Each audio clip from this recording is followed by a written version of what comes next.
تم کو خبر ہے ایک وقت ایسا ہوگا جس کے بارے میں ہم نے گمان بھی نہ کیا ہوگا۔ جب اللہ تعالیٰ سب کو اپنے سامنے کھڑا کرے گا تو تم کو پتہ ہے وہ سب سے بڑا مفلس کون ہوگا؟ سب سے بڑا بتاؤ، سب سے بڑا مفلس وہ ہوگا جس نے دنیا میں عمل تو بہت کیے ہوئیں گے، نیکی بھی بہت کی ہوئیں گی، اچھے کام بھی بہت کیے ہوئیں گے، عبادتیں کی ہوئیں گی، خیرات زکوٰۃ کے ہوئیں گے، بہت مرتبہ اس نے حج بھی کیا ہوگا، عمرے بھی کیے ہوئیں گے، تہجد کا پابند ہوگا، قرآن کی تلاوت خوب کی ہوئیں گی، لیکن دنیا میں رہتے ہوئے اس نے دل بھی دکھایا ہوگا، ظلم بھی کیا ہوگا، لوگوں کا حق بھی مارا ہوگا، گالی بھی دی ہوگی، ستایا بھی ہوگا۔ اس نے ہر وہ کام کیا ہوگا جو اسے نہیں کرنا چاہیے تھا، تو کل اللہ تعالیٰ کے وہاں وہ اتنا بڑا مفلس ہوگا، اتنی ساری عبادتوں والا۔ سن میں آپ کو ایک حدیث سناتا ہوں، مسلم شریف کی حدیث ہے۔ حضرت ابو ہریرہ رضی اللہ تعالیٰ عنہ روایت کرتے ہیں کہ رسول اللہ صلی اللہ علیہ وسلم نے صحابہ رضی اللہ تعالیٰ عنہ سے ارشاد فرمایا، کیا تم جانتے ہو کہ مفلس کون ہے؟ سمجھتے ہو؟ کیا تم جانتے ہو مفلس کون ہے؟ صحابہ رضی اللہ تعالیٰ عنہ نے عرض کیا، ہمارے نزدیک مفلس وہ شخص ہے جس کے پاس کوئی درہم، پیسہ اور دنیا کا سامان نہ ہو۔ سمجھتے ہو؟ یعنی غریب ہو۔ سب سے بڑا غریب کون ہے پتہ ہے؟ صحابہ نے کہتے یا رسول اللہ، یعنی صحابہ کے نزدیک تو ہے جس کے پاس درہم کوئی پیسہ ایسا تو سامان نہ ہو دنیاوی اعتبار سے۔ سنو اللہ کے نبی نے کیا فرمایا۔ آپ صلی اللہ علیہ وسلم نے ارشاد فرمایا، میری امت کا مفلس وہ شخص ہے جو قیامت کے دن بہت سی نماز، روزہ، زکوٰۃ اور دوسری مقبول عبادتیں لے کر آئے گا، مگر حال یہ ہوگا کہ اس نے کسی کو گالی دی ہوگی، کسی پر تہمت لگائی ہوگی، کسی کا مال کھایا ہوگا، کسی کا خون بہایا ہوگا اور کسی کو مارا پیٹا ہوگا، تو اس کی نیکیوں میں سے ایک حق والے کو اس کے حق کے بقدر نیکیاں دی جائیں گی، ایسے ہی دوسرے حق والے کو اس کی نیکیوں میں سے اس کے حق کے بقدر نیکیاں دی جائیں گی۔ پھر اگر دوسروں کے حقوق چکائے جانے سے پہلے اس کی ساری نیکیاں ختم ہو جائیں گی، تو ان حقوق کے بقدر حقداروں اور مظلوموں کے گناہ جو انہوں نے دنیا میں کیے ہوئیں گے، یعنی جو انہوں نے گناہ کیے ہوئیں گے، ان سے لے کر اس شخص پر ڈال دیے جائیں گے اور پھر اس کو دوزخ میں پھینک دیا جائے گا۔ یہ اللہ کے نبی کا امت میں یہ شخص سب سے بڑا مفلس ہوگا، اللہ کے نبی کی امت کا۔ آج ہم غریب کس کو کہتے ہیں؟ بتاؤ، آج ہم بے وفا کس کو کہتے ہیں؟ سوچو، آج ہمیں محبت کس سے ہے؟ آج ہمیں چاہت کس کی ہے؟ آج ہم چاہت لوگوں کی رکھتے ہیں، دل میں مال کے رکھتے ہیں، دنیا کے رکھتے ہیں۔ ہم اس دنیا کی رنگینیت میں مشغول ہو کر اپنے آپ کو غافل کر کر اس دنیا میں ہم سمجھتے ہیں ہم کامیابی کے راستے پر ہیں، ہم اس راستے پر ہیں جو ہمیں رہنا چاہیے، حق اور سچ ہے۔ میرے دوستو، عبادت اللہ کی جو ہے فرض ہے، اللہ کی عبادت کرو، فرض نماز ادا کرو، اللہ کے حکم پر چلو۔ حج اللہ نے دیا، مال کی طاقت ہے، حج بھی کرو۔ تم سے کوئی یوں نہیں کہتا تم ہزاروں دفعہ حج کر آؤ، اگر تمہاری طاقت ہے کرو، ورنہ ایک دفعہ کر لو۔ نماز 5 وقت کی فرض ہے، ادا کرو، حق بات پر رہو، غلط نہ دیکھو، غلط نہ سنو، غلط نہ کرو، برے انسان نہ بنو، کسی پر ظلم نہ کرو، عبادت کرو، اطاعت کرو، فرما برداری کرو، لوگوں سے محبت کرو، ان کے ساتھ حسن سلوک کرو۔ حسن سلوک یہ ہے ایمان، یہ ہے ایمان والا بندہ، اور میرے اللہ کی قسم یہی بندہ ہوگا جو وہاں امیر بھی ہوگا۔ مفلس غریب نہیں، امیر۔ یہاں کی غریبی کیا ہے؟ دنیا کا ساز و سامان نہ ہے۔ آج اگر ہم یہاں دنیا بھر کی عبادتیں کریں، خوب روزے رکھیں، دیکھو تو صحیح، دن میں روزے رکھنا، نمازیں پڑھنا، ایک اچھا انسان بننا، اور رات میں پھر تراویح پڑھنا، پھر رات میں اللہ کے حکم پورے کرنا، لیکن ان کے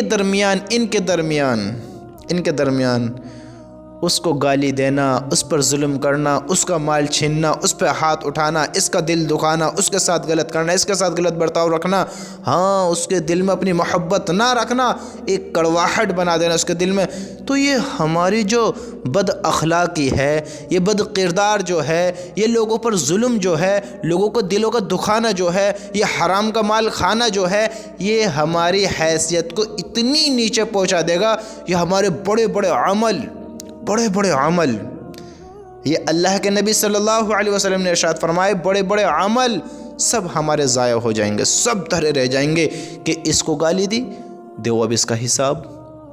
جتنی ہماری نیکیاں ہوئیں گی، ہم نے خوب اطاعتیں عبادتیں کی ہیں، خوب ہم نے اللہ کو راضی کیا ہے، جتنی ہماری نیکیاں ہوئیں گی کل ان سے پھر ان کا حساب دیا جائے گا، جس کو ہم نے گالی دی، جس کا دل دکھایا، جس کو چاٹا مارا، ہاں جس سے بات بگاڑی، جس پر ظلم کیا، جس کا مال مارا، جس کا حق دعویٰ، جس کی زمین پر اپنی گندی نگاہ رکھی، جس کے مال پر اپنی گندی نگاہ رکھی، جس کے ساتھ ہم نے غلط کیا، جس پر ظلم کیا، جس کو زیادتی کی، ہاں جس کا دل دکھایا، ہر اس انسان کو پھر اپنی نیکیوں سے ہمیں بدلہ دینا پڑے گا۔ ہم کتنے عابد، کتنے علامہ، کتنے بڑے امیر دنیا میں بن کے چلے جائیں، بہت بڑے بڑے پہاڑوں کے برابر ہماری نیکیاں ہویں گی، لیکن ہم نے جو لوگوں کے ساتھ یہ بد اخلاقی کی ہے، بد سلوکی کی ہے، ان کے ساتھ ظلم جو کیا ہے، پھر ہمیں اپنی نیکیوں سے ان کا انصاف کرنا ہے، پھر اللہ انصاف کرے گا۔ اور دیکھو اوئے ہوئے کیا بد نصیبی ہوگی اس انسان کی جو اتنے بڑے بڑے عمل لے کر جائے گا اور اس کا حساب چکاتے اس کی نیکیاں بھی ختم ہو جائیں گی۔ مت اتنا حرام کا کھاؤ، نہ اتنا لوگوں کا دل دکھاؤ کہ تمہاری نیکیاں بھی کم بڑھ جائیں۔ یہ پیٹ کا کیا ہے، یہ 2 روٹی سے بھی بھر جائے گا، یہ 2 روٹی سے بھر جائے گا، یہ 10 لوگوں کے مال مار کر نہیں تو 2 وقت عزت سے کھا کر اس کو پیٹ بھر لے گا۔ جو تیرے پاس ہے یہ اس سے بھی بھر جائے گا، یہ لوگوں کے مالوں پر گندی نیت رکھنے سے ہی نہیں بھرے گا۔ یاد رکھنا آج جو ہم اس دنیا میں کر رہے ہیں، یاد رکھنا مرنے کے بعد اس کا جواب بھی دینا ہے، معمولی بات نہیں ہے، اس کا انصاف بھی ہونا ہے کہ ہماری اتنی ساری عبادتیں ہوئیں گی، اتنی ساری نیکیاں ہوئیں گی، لیکن کیا ہوگا؟ ہماری نیکیاں ان کو دے دی جائیں گی۔ اب کیا ہوا؟ نیکیاں بھی ختم ہو گئیں۔ پھر اللہ کے نبی نے کیا فرمایا کہ جن کو نیکیاں نہیں دی جائیں گی، اب اس کے پاس نیکی ختم ہوگی، اب ان کے گناہ اس کے سر ڈال دیے جائیں گے۔ ہوئے کس غفلت میں، دیکھو تو صحیح، کس دھوکے میں۔ میرے بھائیو، کم کھا لو، کم سو لو، دنیا میں جس حال میں اللہ کا شکر ادا کرو، لیکن کسی کا مال نہ مارو، کسی کا دل نہ دکھاؤ، کسی کو گالی نہ دو، کسی پر ہاتھ نہ اٹھاؤ، کسی پر اپنی گندی نیت نہ رکھو۔ بہت بڑا انجام پھر اس انسان کا ہونے والا ہے، بہت بڑا اور بہت برا انجام جو یہ کام کرتا ہے۔ ایک تو عبادت، تو اللہ ہم سب کی حفاظت فرمائے، ایک تو عبادتیں بھی نہیں ہیں، اطاعت اللہ کی ہے ہی نہیں، فرمان برداری والے کام ہی نہیں ہے، نیک کام ہے نہیں، گناہ ہی گناہ، ایسے گناہوں کا سمندر کر لیا ہے اور اس کی گہرائی میں جائے جا رہے ہیں۔ میرے بھائیو، کیا کرنا چاہتے ہو؟ کہ یقین نہیں اللہ تعالیٰ پر؟ اللہ کو کیا مانتے نہیں ہو؟ قیامت کے دن پر یقین نہیں ہے؟ یاد رکھنا، آج دنیا میں نظر آتے ہو، بڑے اچھے ہو، خوبصورت چہرہ، کیا پرسنالٹی ہے، بڑھیا کپڑے پہنتے ہو، بہتر جوتے پہنتے ہو، لیکن یاد رکھنا آج تمہارے پاس کتنا ہی مال ہو، لوگ تمہیں عزت دیتے ہوں، احترام کرتے ہوں تمہارا، لیکن اللہ کے وہاں سب پتہ ہے اللہ تعالیٰ کو کہ تو کس طرح کا ہے، تو کیسا ہے، تیری نیت کیا ہے، تیری سوچ کیا ہے، تو کس کردار کا ہے، تیرے کیا اخلاق ہیں۔ اللہ کی قسم، اللہ سب سے باخبر ہے۔ انصاف ہونا ہے، ان کاموں سے بچو میرے بھائیو، ان کاموں سے بچو، بھلے ہی یاد رکھنا، کم کھا لینا، کم سو لینا، لوگ عزت نہ دیں، عزت کے طلبگار نہ ہونا، لوگوں کے سامنے ہاتھ نہ پھیلانا۔ عزت اور ذلت اللہ دینے والا ہے، اللہ مالک ہے، اللہ اپنے بندے کے ساتھ کبھی غلط نہ ہونے دے گا، کبھی غلط نہ ہونے دے گا۔ آج ہم دیکھیں، آج ہم غریب ہیں یا امیر ہیں، اور امیر کس دولت سے ہیں اور غریب کس چیز سے ہیں؟ آج ہم غریب کہیں دنیاوی اعتبار سے تو نہیں ہیں، اور اعمال کے اعتبار سے ہم بہت امیر ہیں، اپنے آپ کو پھر بھی حقیر سمجھتے ہوں، پھر بھی مفلس سمجھتے ہوں۔ نا نا نا نا نا نا نا نا میرے بھائیو، یہ دنیا تو فانی ہے، جس کو اللہ نے خود کہا ہے کہ یہ دھوکہ ہے، یہ ختم ہو جانے والی ہے۔ یہ جو اللہ کہتا ہے، یہ جو تمہیں دنیا دی گئی ہے، یہ تو چند روز کی زندگی ہے، اور جو تمہیں دیا گیا ہے یہ چند روز کا ساز و سامان ہے، یہاں گزارے والا، یعنی جو تمہارا وقت گزرے گا تم اس سے دل لگاتے ہو، دل لگاتے ہو، اس کو اپنا بناتے ہو۔ اوہو، کوئی عقل میں آنے والی بات ہے؟ بھلا مسافر راستوں سے دل لگا لے گا، راستوں کو اپنی منزل بنا لے گا؟ ارے منزل اس کا مقام ہوتی ہے، مقام پر اس کو راحت ہوتی ہے، راحت اس کی لذتوں کی سکون کی جگہ ہوتی ہے۔ مسافر کے لیے راستہ اس کی منزل نہیں ہے، راستہ اس کا مقام نہیں ہے، راستے میں وہ نہیں ٹھہر سکتا، اور اس کو ٹھہرایا بھی نہیں جائے گا، اجازت نہیں ہے، اجازت نہیں ہے۔ میرے بھائیوں، میرے دوستو، اللہ کے واسطے، اللہ کے واسطے تھوڑا غور کرو کہ ہماری زندگی کیسے گزر رہی ہے۔ اعمال، عمل، عبادت، اللہ کو راضی کرنا، یہ بہت بڑی چیز ہے، بہت بڑی چیز ہے، ان کی حفاظت کر لو۔ تمہارا دشمن ہے، ہمارا دشمن ہے، ہم سب کے پیچھے لگا ہوا ہے، وہ نہیں چاہے گا۔ اب دیکھو، دو گھر ہیں، ایک غریب ایک امیر، ایک غریب ایک امیر، چور کس کے گھر پر آئیں گے بتاؤ؟ بتاؤ، کوئی بھی بتا دے گا، بچہ بتا دے گا، امیر کے گھر پر آئیں گے، امیر کے۔ اب تم ذرا سوچو تو صحیح، تم نے اچھے کام کیے ہیں، اللہ کو راضی کیا ہے، نبی کی سنتوں کو اپنایا ہے، نماز پڑھتے ہو، روزہ رکھتے ہو، اللہ کو راضی کرتے ہو، اللہ کی فرمانبرداری کرتے ہو، اللہ کے بندوں کے ساتھ ظلم نہیں کرتے ہو، ان کے ساتھ حق تلفی کا معاملہ کرتے ہو، ناحق تلفی نہیں کرتے ہو، ان کے ساتھ غلط نہیں کرتے ہو، ان کے ساتھ اچھا کرتے ہو، اللہ کے رضا کے لیے ان سے محبت کرتے ہو، تو تمہارے پاس تو اعمال کا بہت سارا ذخیرہ ہوگا، تو چور تو تمہارے گھر آئے گا؟ شیطان کو خود دشمن بتایا ہے کہ ایمان والے کے ایمان کا شیطان خود دشمن ہے، جس طرح بھیڑیا بکری کا دشمن ہوتا ہے۔ سمجھتے ہو؟ تو میرے بھائیو، تھوڑا غور کرو، غور کرو، اس شیطان سے کیسے بچا جائے، ان اعمالوں کو کس طرح بچایا جائے۔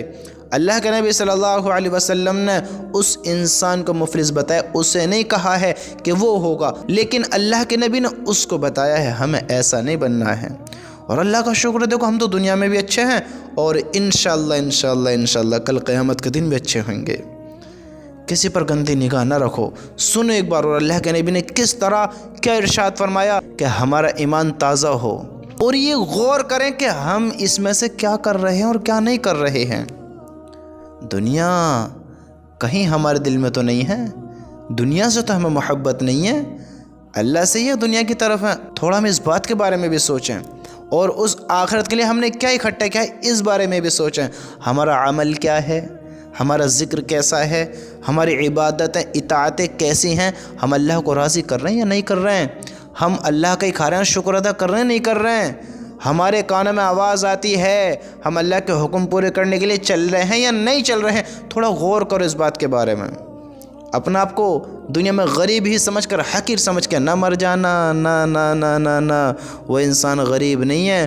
اصلی مفلس، اصلی غریب تو وہ ہے جس کے پاس اعمال نہ ہوں، اعمال نہ ہوں، اور ہم ایمان والے ہیں، عمل تو ہمارا الحمدللہ ساری زندگی چلتا رہتا ہے۔ کسی کو دیکھو سلام کرو، محبت سے دیکھ کے مسکرا دو، کسی کے لیے دعا کر دو، کسی سے محبت سے مل جاؤ، ہاں اس سے پیار رکھو اللہ کے رضا کے لیے، کسی کے کام کر دو۔ اب ایمان والے کی فضیلت، ایمان والے کی، اگر راستے سے ایک اینٹ بھی سائڈ کر دی، تکلیف دینے والی چیز ہٹا دی، اوئے ہوئے ہوئے ہوئے ہوئے سبحان اللہ، اللہ نے اس کے مقام اس پہ بھی اونچے کر دیے ہیں، اس پہ بھی نیکی ہے۔ تو آپ غریب اسے نہ سمجھنا جس کے پاس مال نہ ہو، غریب اس کو سمجھو جس کے پاس اعمال نہ ہو، اعمال نہ ہو۔ سنو اللہ کے نبی نے کیا پوچھا صحابہ رضی اللہ تعالیٰ عنہ سے۔ حضرت ابو ہریرہ رضی اللہ تعالیٰ عنہ روایت کرتے ہیں کہ رسول اللہ صلی اللہ علیہ وسلم نے صحابہ رضی اللہ تعالیٰ عنہ سے ارشاد فرمایا، کیا تم جانتے ہو کہ مفلس کون ہے؟ صحابہ رضی اللہ تعالیٰ نے عرض کیا ہمارے نزدیک مفلس وہ شخص ہے جس کے پاس کوئی درہم پیسہ اور دنیا کا سامان نہ ہو۔ آپ صلی اللہ علیہ وسلم نے ارشاد فرمایا میری امت کا مفلس وہ شخص ہے جو قیامت کے دن بہت سی نماز، روزہ، زکوٰۃ اور دوسری مقبول عبادتیں لے کر آئے گا۔ دیکھو کتنی عبادتیں لے کر آئے گا، مگر حال یہ ہوگا کہ اس نے کسی کو گالی دی۔ دیکھو ہم گالی دیتے ہیں نہ دیتے ہیں، حال یہ ہوگا بڑے حاجی صاحب ہیں، بڑے نمازی صاحب ہیں، بڑے فرما بردار اچھے ہیں، لیکن دیکھو عمل تو کر لیے لیکن دنیا کے عمل بھی دیکھو۔ اللہ کے نبی کہہ رہے ہیں حال یہ ہوگا اس نے کسی کو گالی دی ہوگی، کسی پر تہمت لگائی ہوگی، کسی کا مال کھایا ہوگا۔ تہمت کہتے ہیں کسی پر الزام لگایا ہوگا، کسی کا مال کھایا ہوگا، ہاں کسی کا خون بہایا ہوگا اور کسی کو مارا پیٹا ہوگا، تو اس کی نیکیوں میں سے ایک حق والے کو اس کے حق کے بقدر نیکیاں دی جائیں گی، ایسے ہی دوسرے حق والے کو یعنی جو اس نے غلط کیا ہے اس کا بدلہ، ہاں اس کی نیکیوں میں سے اس کے حق کے بقدر نیکیاں دی جائیں گی جس کے ساتھ اس نے غلط کیا ہے۔ اس کی نیکیاں جو اس نے دنیا میں ان کے ساتھ غلط کیا، اب وہاں تو کس طرح بدلے دے گا، اب تو نیکیاں ہی نیکیاں ہیں، جاؤ نیکیوں سے اس کا بدلہ دیا جائے گا، پھر اس کی نیکیوں سے بدلہ دیا جائے گا، پھر اگر دوسروں کے حقوق چکائے جانے سے پہلے اس کی ساری نیکیاں ختم ہو جائیں گی، ساری نیکیاں۔ میں آپ کو ایک مثال دیتا ہوں، جب انسان کا کسی پہ قرضہ ہو، یہ بھی ایک قرضے کی طرح ہی ہے، یہاں غلط کرو گے وہاں نیکیوں سے دینا پڑے گا، قرضہ ہے قرضہ۔ اگر دنیا میں ایک مثال دیتا ہوں، مجھ پہ کسی کا قرضہ ہے بہت سارے لوگوں کا، اور میرے پاس مال بھی بہت سارا ہے، میں ارب خرب پتی ہوں، بلین ٹریلینوں ڈالروں کا مالک ہوں، سمجھتے ہو؟ اب میرے اوپر بہت لوگوں کا قرضہ ہے، اب ایک کا ادا کیا، دوسرے کا ادا کیا، تیسرے کا ادا کیا، چوتھے کا ادا کیا، پانچویں کا ادا کیا، چھٹے کا ادا کیا، ایسی میں نے بہت لوگوں کا ادا کر دیا۔ اب جو میرے پاس بہت ساری رقم ہے، بہت سارا مال ہے، وہ دھیرے دھیرے دھیرے دھیرے دھیرے دھیرے کر وہ لاسٹ ہو جائے گا اور میرا سارا مال جمع پونجی ختم ہو جائے گی۔ کیا ہو جائے گی؟ ختم، سمجھتے ہو؟ پھر کیا ہوگا؟ پھر لاسٹ میں یہ ہوگا جو میری زمین جائیداد ہے، میرا گھر، مکان، دکان، یہ جہاں بھی زمین ہے، پھر ان میں سے بھی دیا جائے گا، ہاں ان میں سے بھی دیا جائے گا۔ اسی طرح تم اندازہ لگا لو جب ساری نیکیاں ختم ہو جائیں گی تو ان کے حقوق کے بقدر حقداروں کے ظلموں کے گناہ، ہوئے جس طرح دنیا میں ہم سب مال چھین لیتے ہیں، وہ اللہ اس طرح فیصلہ کرا ان کے گناہ اس کے سر، ہاں جو انہوں نے دنیا میں کیے ہوئیں گے ان سے لے کر اس شخص پر ڈال دیے جائیں گے اور پھر اس کو دوزخ میں پھینک دیا جائے گا۔ یہ اللہ کے نبی کی امت کا سب سے بڑا مفلس، سب سے بڑا غریب ہوگا۔ میرے بھائیوں، میرے دوستو، تھوڑا غور کرو، ہم ایسے نہ بنیں، ہم ایسے نہیں ہیں، ہم ایسے نہ بنیں، ہم فرما بردار بنیں، اچھے بنیں، تھوڑا کھا لیں کم کما لیں، گندی نیت نہ رکھیں، ورنہ کل بہت برا ہونے والا ہے۔ بہت ہمارے ہی گناہ اتنے ہیں، ہم تو اپنی گناہوں سے ڈر رہے ہیں، دوسرے گناہ ہمارے سر آگے، اللہ اس کے کیسے کیسے گناہ ہوئیں گے، دیکھو تو صحیح، نہ جانے کیسے کیسے گناہ ہوں۔ میرے بھائیوں، میرے دوستو، عقل پہ زور ڈالو، سمجھنے کی کوشش کرو، سمجھنے کی کوشش، بہت بڑی ہلاکت ہونے والی ہے اگر ایسے ہی خاموش بیٹھ رہے نادان بن کر۔ پھر کون مددگار ہوگا، کون ساتھ دینے والا ہوگا جب تو نے خود کا ہی ساتھ نہ دیا ہوگا۔